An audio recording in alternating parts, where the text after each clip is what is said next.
Greetings and welcome to DevLook at Mini Metro by Dinosaur Polo Club. It's probably gonna be a short one. I mean, this game is not exactly a very complicated one, but nonetheless, it's very enjoyable. So let's start by having a look at the options menu. There is not that much yet here, but you know, it's a 2D minimalistic puzzle game, so I don't really expect much from it, but yeah, I mean, there's a decent amount of stuff. So you can see that the resolution and full screen are locked at the moment. You can change this in a Unity launcher. So this is a Unity game and it's not coming only to PC, Mac and Linux, but as well to the mobile platforms in some time. So, I mean, it's okay. It's quite good. You can switch the language as well. There is quite a lot of them. I think not all of them are complete. But yeah, I mean, there's I don't know, a few dozen maybe. Then you have a night mode, which have quite sleek colors. And colorblind mode, I think it's not yet finished. So the audio is absent at the moment. I think they promised the procedurally generated music and sound, which is something that fascinates me. Actually, I really want to hear it and want to, you know, see how it will be, because the game itself is pretty awesome. And then you have accelerated start, which I don't know what it does because there's no tooltips or any description whatsoever. So it would be nice to have at least something here to, you know, say, okay, this does that. And then the saves to the Steam Cloud are disabled at the moment, I assume because they don't work. All right, that's that. And then let's go into the game. So the game obviously will have 3 modes. At the moment you have just the classic available. Then there will be a Zen and extreme modes. I would say that there should be a few more modes, but I will discuss this a bit later when I go over the gameplay. Let's go into the classic mode and see the maps. So we have different maps. They are made from the real cities basically. So I played on the first 3. I'm not sure why the next one are not unlocked yet. So as you can see, they are gray and I cannot press play. If we go to the leaderboards, I can actually see that people played them. So there must be a way to unlock them, but I don't know what it is. And you know, there's no message saying to me that, okay, hey, you need 100 more passengers in any level or whatever. So I've got no idea why that doesn't work, but well. Okay, let's go into London. As you can see, I transported almost 2,000 passengers and stayed for 85 days. This is a pretty horrible result, actually. So as you can see, the top people transported a lot more, but yeah, I'm not very good at that game, or at least not yet. I spent like 1.5 hours maybe playing it, of a pure play time, not counting all the poking around and seeing the config files and the game files and, you know, trying to figure out how it works and reading about the company and stuff. But yeah, let's just jump into the game and then I can show you how it actually works. So, as I already said, it's a minimalistic puzzle game. And what you have to do is you have to build a metro. So you do it by just dragging the lines from one station to another. And the basically, I mean, that's the main mechanic. So you have to transfer people, and your main limitations are your locomotives and your lines and the tunnels as well. So those are 3 resources that you basically have. And then in addition, you can get some carriages that you can attach to your locomotives, which is always nice, you know, and actually extend your the capacity of your trains is always good. And then you are limited by the number of lines at the level as well. So as you can see here, you can get 7. So I have 3 now. I have 1 more spare line, which I don't really want to use now. We can wait a bit. Okay, let's drag this here.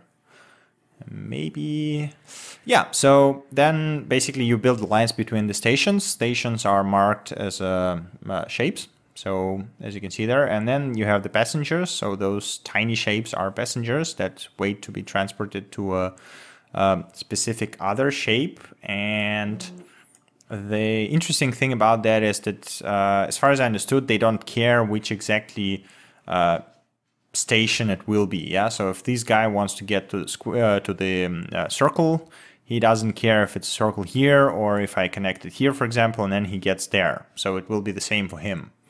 Okay, it's getting a bit too complicated. I guess let's make another station, something like this, another line, I mean. All right, so I spent all my lines. So here you can see the number of people that I transported.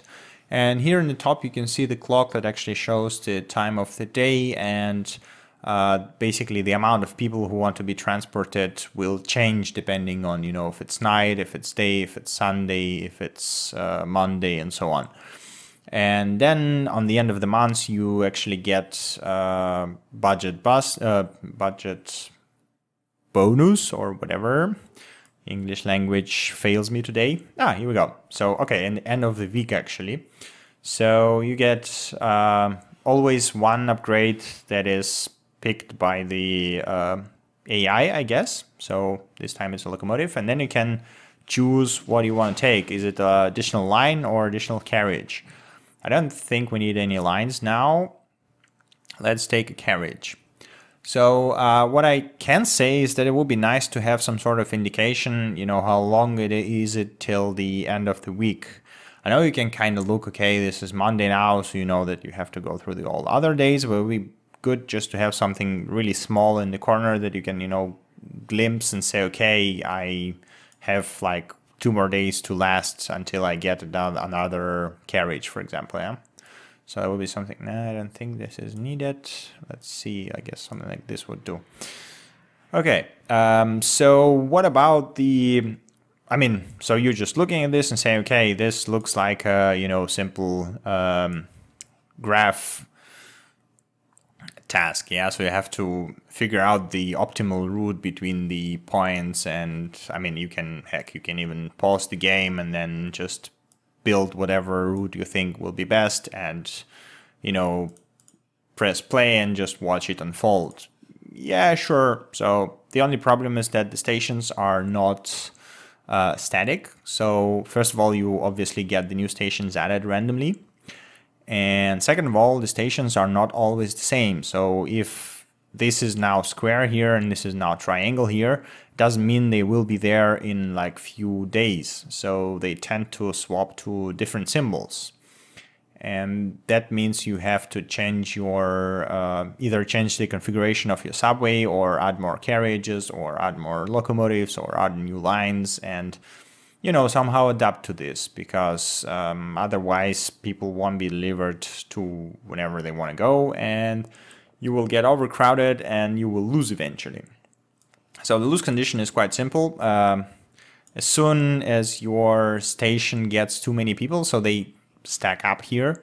Yeah, here you can see they stack up here. And then if you get too crowded, I think it's like 10 or something, or maybe 8. You will it will start a counter here, like a small countdown. And when the countdown reaches the end, basically you lose.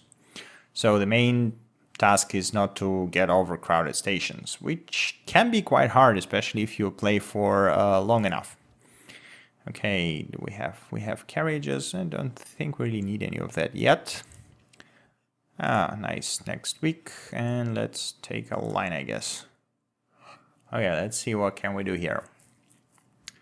So we don't have any tunnels, which sucks. Okay, let's go from here. Something like this, I guess, because I'm pretty sure there will be more stations popping up around there. Here we go. As I said, so this station just changed. And if you notice that blink that was there indicated it, maybe there should be a bit better indication of what changes, which stations are changed, because, when you go more into the game, there will be like a few more, like not even a few, will be like a dozen more stations here on the screen, and at some point it just gets really complicated with all the passengers stacked and your train cards running around to really track which stations are changed. So maybe a bit of a indication like highlight or something among those lines of the specific station they changed for next few seconds would be nice. Not mandatory, but I mean, it's just, would be nice to distinguish something so important.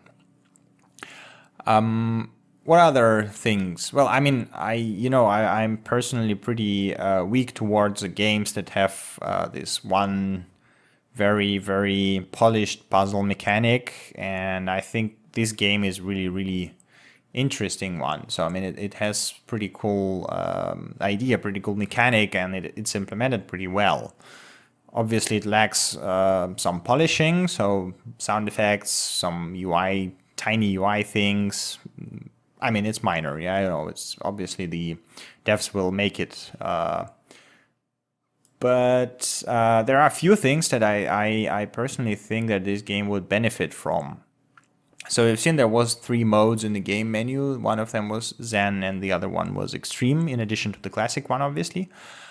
I think that actually would be interesting to see a puzzle mode here, where you have a static map that doesn't changes. You have a static set of stations, maybe even some people that are overcrowd the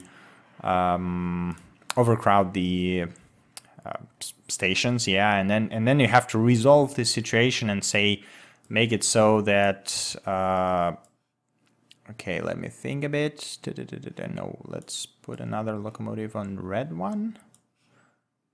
Okay, let's do it this way. Yeah, so that basically you have to solve the puzzle, that would be really interesting. And you can even go as far as to tie this into, say, historical events or something along those lines. Well, pretty cool. And the second thing is that I think it will be pretty awesome to see some more variety to the level. So at the moment, basically the only thing that actually varies over the time is the... Yeah, that's one more issue with it. So it shouldn't be a problem to actually get this line here, You can just go like this and then... Nope. So as far as I understood, there's no way to do this. This is really annoying, It's just bend it a bit further. No, come on. No. Can you do this? Come on. Nope. So this is another minor issue. So it would be nice to be able to bend those lines actually. I'm not sure if that's... I mean, on one hand, okay, that adds a bit more complexity because you have to actually, say, get the line from here. On the other hand, that's really annoying because this is a very small bend, and the building a tunnel just to pass through this really tiny space is extremely annoying. But yes, as I was saying, okay, we have a lot of stuff on the yellow, so let's add some carriages here, and we can drop a carriage here. So I think the game would really benefit from more variety. So changing stations are okay. I mean, they do bring a lot to the gameplay, and they do vary the gameplay quite a lot. But I think that some random events would be even better. So, I mean, say things like, I don't know, president coming to the city or something like this, or the parade day or something, when all the people, that at some day of the week, and say like 3 days, there will be a huge surge of people going from the outer stations to the one specific stations, and you have to prepare for that or something along those lines. Okay, there were 1 carriage, I think 1 tunnels. So which line is overloaded? This one seems to be... No, it's okay now. Yellow looks fine. Red looks okay. The blue one is bad. Okay, let's drop it on blue one. Okay, you go help. So yeah, just some sort of really small random events that basically force you to rethink the way that you actually work with your subway or metro map, yeah. So it will be pretty interesting, and I think it will bring a lot of even more, I guess, variety and challenges to the game. And yeah, here you can see this timer going on. So as soon as this circle reaches or closes, I guess, then I'm screwed. So you can see they are jumping here and this indication going on. Looks, are we safe? Not sure. Okay, looks like we are safe. That's good. Yeah, aside from that, I think it's pretty much good. Okay, let's drop it here. Yeah, I guess we can do something like this, and then maybe this as well. And I don't have any more tunnels. Okay. Yeah. Actually, I think that game would work perfectly on mobile devices. And I think the yellow line is screwed because we only have one locomotive there. Yep. So this is probably gonna blow up and I'm gonna lose. Unless I do something like this. Nope. Won't work. And let's see if the red one actually makes it there. This one. Yeah, so that will be a perfect game for mobile devices, and I think I'll just buy it as soon as it comes out on iPhone or Android or whatever. Like it will be a perfect time killer for not even any mobile device. God. So, and I mean, you can see that this game was designed with mobile devices in mind. And here we go. I lost, and you can take actually a screenshot of your map. So London PNG, it's saved on your hard drive, and you can share it with your friends later and show them, how bad you are at this game like me. Okay, so that's my opinion about the Mini Metro. Let's go back.